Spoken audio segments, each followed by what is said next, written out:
There are three types of muscles: skeletal muscles, cardiac muscles, and smooth muscles.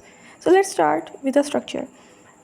Skeletal muscles, they have long cylindrical fibers and striations are present throughout the length of the fiber, whereas they are multinucleated. They have many nuclei per cell.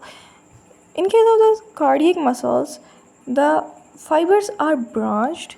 There are striations, but they are less compared to the skeletal muscles. And one special feature about the cardiac muscle is that they have intercalated discs. In smooth muscles, the fibers are spindle shaped. They are non-striated, and that's very important point.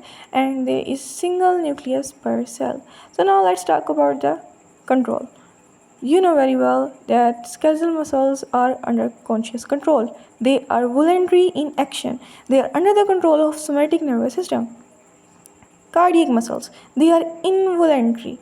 They have autorhythmic activity as well as they are under the control of autonomic nervous system, sympathetic as well as parasympathetic. Okay, smooth muscles, they are also involuntary in action and they are controlled by ANS as well as hormones, and that's very important, and stretch. Now, location. Skeletal muscles, they are attached to bones. Cardiac muscles, they are present in heart walls, whereas smooth muscles, they are present in hollow organs, blood vessels, as well as airways. Okay, contraction speed. The skeletal muscles, they are fastest. So the cardiac muscles, they have moderate speed, whereas the smooth muscles, they have the lowest speed. Next is the fatigue resistance.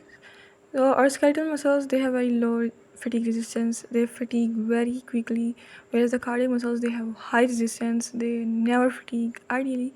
And the smooth muscles, they have also high resistance and they are capable of sustained contractions. Now next is the regulation mechanism, and in skeletal muscles there is a release of neurotransmitters at NMJ, and then there is calcium release and from the sarcoplasmic reticulum, and then contraction, and whereas it's a very long process and it requires another video on it. And the cardiac muscles, in this, it starts from the pacemaker and then cells, and then there is calcium influx, and the excitation wave, it passes very quickly because of the presence of gap junctions.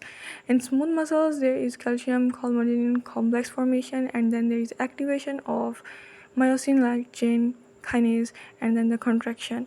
So the next point is pharmacology target. For blocking skeletal muscle contractions, we have neuromuscular blockers like succinylcholine, whereas for decreasing the heart rate, we have beta blockers like metoprolol and propranolol, etc. And for blocking the contraction of skeletal muscles, we have calcium channel blockers like verapamil. If you like this video, click on the like button. Thanks.